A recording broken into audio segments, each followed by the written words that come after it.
सभापति महोदय, एक व्यक्ति की आमदनी 3-4 आने और दूसरे की 10-20 हजार रुपये है।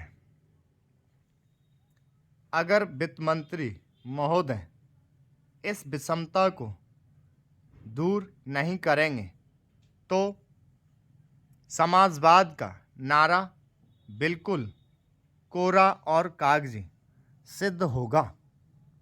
इस देश में 8-10 करोड़ हरिजनों का एक ऐसा वर्ग है जिसकी आर्थिक स्थिति बहुत गिरी हुई है। इस बजट में उनकी उन्नति और कल्याण की योजनाओं का समावेश होना चाहिए। वित्त मंत्री ने 1500 करोड़ रुपए के जो कर लगाए हैं उनसे देश के आम आदमियों की हालत खराब हो गई है। मुझे इस बात की बड़ी प्रसन्नता है कि योजना के अंतर्गत देश में विकास कार्य हो रहा है और अब हम इस दिशा में जो कुछ कर पाए हैं वह प्रशंसनीय है। लेकिन मुझे दुख के साथ कहना पड़ रहा है कि जहां कृषि के क्षेत्र में उत्पादन बढ़ रहा है, उद्योग के क्षेत्र में उत्पादन बढ़ रहा है, देश की संपत्ति बढ़ रही है, हर आदमी की औसत आय भी बढ़ रही है, फिर भी हमारे यहाँ की पुरानी गरीबी बिल्कुल नहीं हटी है।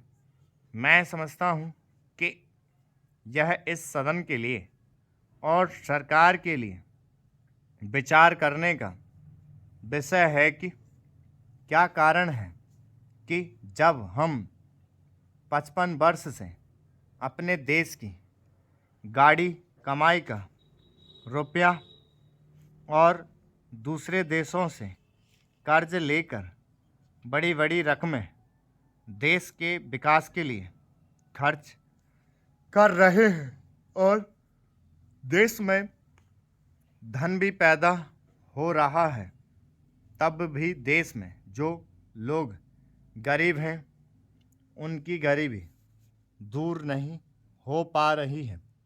क्या यह आश्चर्य की बात नहीं है? मैं समझता हूँ कि इस पर विचार किया जाए।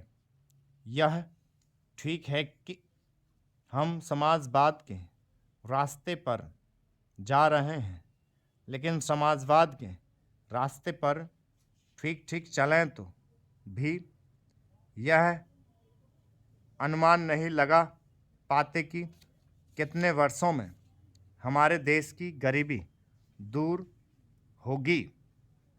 यह ठीक है कि हम योजना के तरीके पर काम कर रहे हैं, लेकिन इस बात को देखने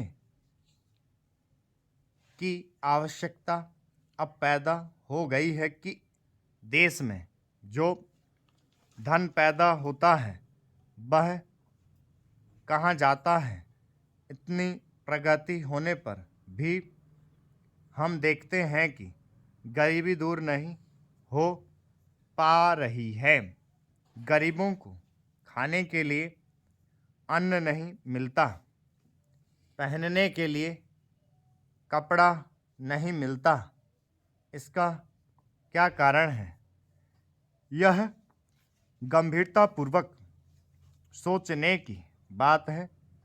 यह समस्या समाजवाद का प्रस्ताव पास करने से ही हल नहीं होगी।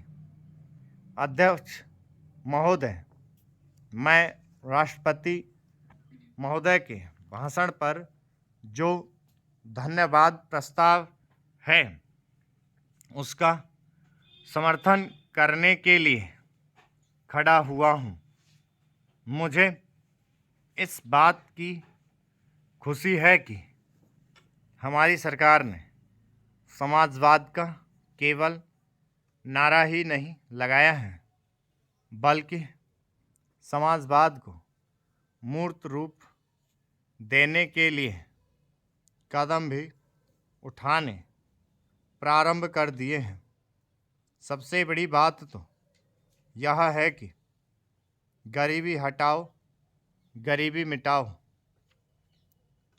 यह केवल आंदोलन ही नहीं रहा, बल्कि इसको कार्य रूप में परिणत करना भी आरंभ कर दिया गया है।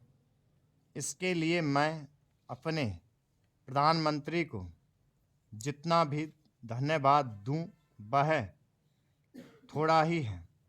मुझे आपसे यह भी कहने का साहस हो रहा है कि सरकार ने इस समय हमारे पहाड़ी क्षेत्रों को पूर्ण राज्य का दर्जा दे दिया है। आज तक तो वे बिल्कुल पिछड़े हुए थे। मैं आपसे यह कहने का भी साहस कर रहा हूं कि पहाड़ी और सीमा के क्षेत्रों को राज्य का अधिकार तो दे ही दिया गया है, उनको यह अवसर भी दिया गया है कि वे अपने पिछड़े हुए इलाके को उन्नत बनाने के लिए स्वयं प्रयत्न करें और अपने पैरों पर खड़े हों। लेकिन मुझे बड़े दुख के साथ आपके सामने यह कहना पड़ रहा है कि हमारे उत्तर प्रदेश के जो पहाड़ी ज़िले हैं वे आज भी बहुत ज़्यादा पिछड़े हुए हैं और उनको कोई देखने वाला नहीं है। मैं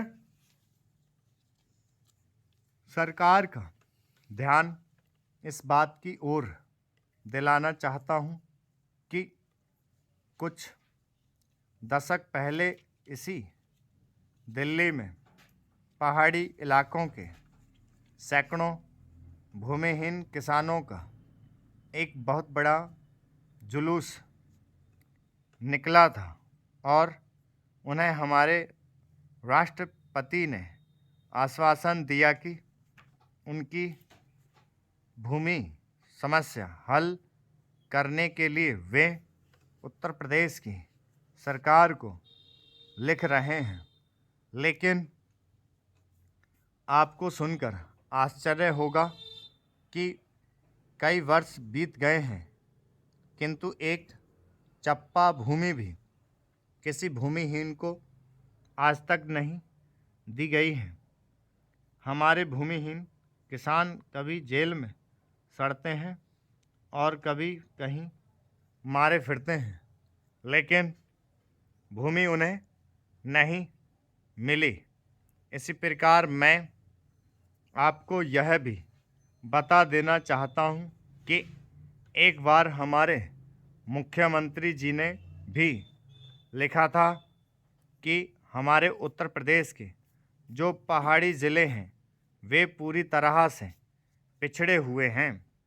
इसके अलावा एक बार हमारे प्रधानमंत्री जब यहाँ दौरे पर आए थे तब उन्होंने एक सार्वजनिक सभा में भाषण दिया था। उपाध्यक्ष महोदय अपने भाषण में उन्होंने कहा कि मैंने आज तक ऐसी गरीबी के दर्शन नहीं किए जैसा कि मैं देख रहा हूँ। ऐसी गरीबी जब हम स्वतंत्र नहीं थे तब अवश्य देखने को मिलती थी, लेकिन स्वतंत्रता के पश्चात मैं पहली बार ऐसी गरीबी देश के किसी भाग में देख रहा हूँ। देश के विकास के काम को बड़ा कर ही ऐसी गरीबी हम हटा सकते हैं। स्टॉप। ये 80 है, 800 वर्ड ये बोला जाएगा ग्रुप डी में मैटर। समझ रहे हैं? इतनी स्पीड करनी है तुमको। और इसके लिए 65